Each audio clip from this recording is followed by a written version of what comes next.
Sizwe kubusisekile usabheka lo mfanekiso. uNkulunkulu engathi ngakulonda ehambe nawe ibanga lonke lempilo. Evule iminyango yempumelelo. Kama upastor weningi channel Inflick udabo lwamaphupho njengenjwayelo. Like le video, subscribe kule channel bese uba ngumlandeli oqina nsuku zonke hleza khona amavideo suke siwafakile. Siyoqala kusiyogcina lena. Ikhona inamba ungayisebenzisa ukungifonela, ungayisebenzisa ukungi-WhatsApp, ungayisebenzisa ukungi-texta, anginama SMS futhi uWhatsApp I'm not active on WhatsApp.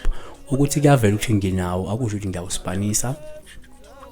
Umisheli wakaNdlovu la usabona mkhulu kuchazani makuyi-ex boyfriend kunikeza ingane enhle clean. So umuntu umekunikeza ingane enihlukene naye uphawu esithatha njengoluhle. Kodwa ke asenze kanje, we stretch the explanation noma we stretch the interpretation so that it fits wonke umuntu ozobuka le video. Sifise ukuthi kube kanjalo ukwazi ukuthi ngale video likuphenduleke 1000 more people.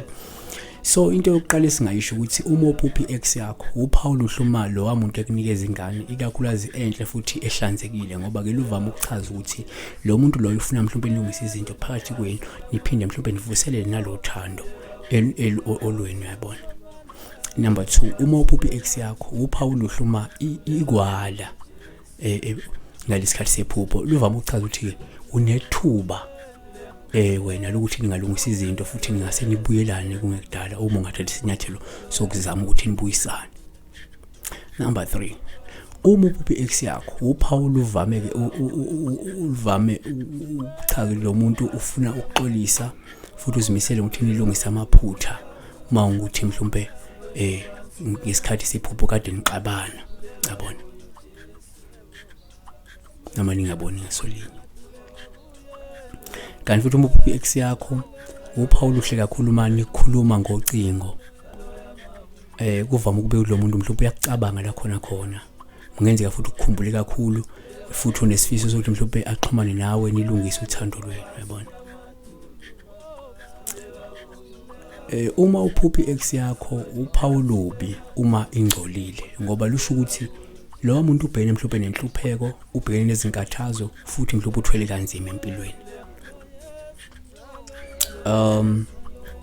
Number 6, uma uphupha i-ex yakho uphawu luhle uma ingakunaki futhi ikhombisa ukucikeka ngesikhathi kubona ngoba kuvama ukuthi isuke icabanga futhi ikukhumbule nalokuthi usuke unethuba ukuthi ningalungisa uthando lwenu noma ukusho ukuthi uma ungazama ukuyifonela noma ungazama ukukhuluma nayo inkulumo izohlangana futhi izokuthokozela uxoxa nawe yabona.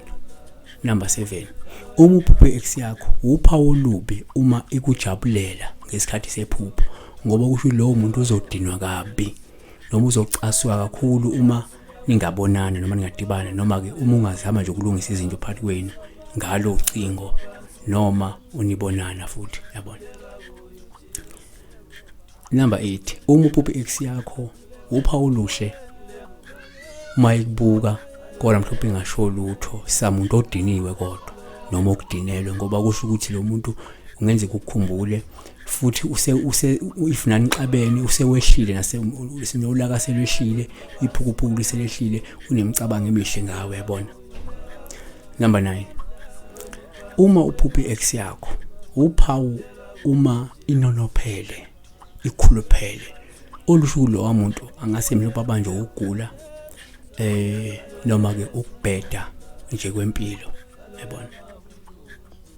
Siphethe ngokuthi uma uphupha i-ex yakho uphawu uma ingumuntu wesifazane uyibona ikhuluphele olungachaza ukuthi kungenzeka unkunzi malanga lo unkaphi malanga lo usebambile usekhulele useyithwele angase mhlawumbe abelethe kungekudala yabona.